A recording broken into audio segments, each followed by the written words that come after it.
the reform of the Common European Asylum System would be very beneficial to this, because, as mentioned, it has many elements that would improve conditions in some countries.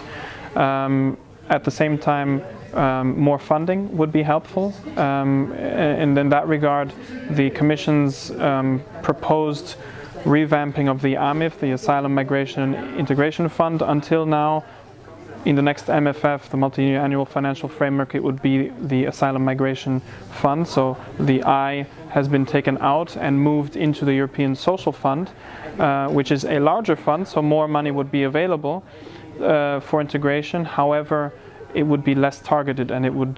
There is some concern in the NGO community that the money available for integration measures in the future ESF would kind of disappear in the large pot of money for a variety of other social cohesion measures that would be funded through the ESF. So that's one area in which the negotiations are still ongoing, but we need to watch that carefully to make sure that future funding is actually beneficial to refugees and is beneficial to their integration into society. I mean, reception specifically, when we're talking about reception conditions for asylum seekers when they arrive, would be, as far as I understand, covered by the AMF fund, so the proposed successor to the AMIF fund, and that total amount has been increased or will be increased, but still, it's still unclear to me to what extent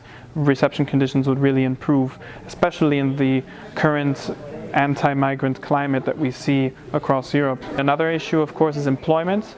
That has already been, so access to employment has already been improved for asylum seekers in many countries in Europe. In most, now asylum seekers are able to work during their asylum procedures, which is helpful.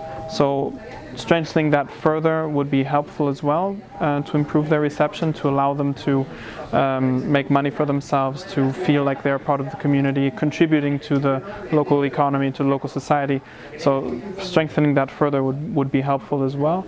And beyond that, of course, language training and things like that, providing more support, legal assistance, providing more services and more support to basic services for asylum seekers, I think would all help improve reception conditions. But much of this cannot be decided at the EU level. It has to be decided at the national level and provided by national and local actors. So there will continue to be a large variability between member states in the quality of reception, and we can work towards achieving a harmonized standard, but it will be a long way, I think.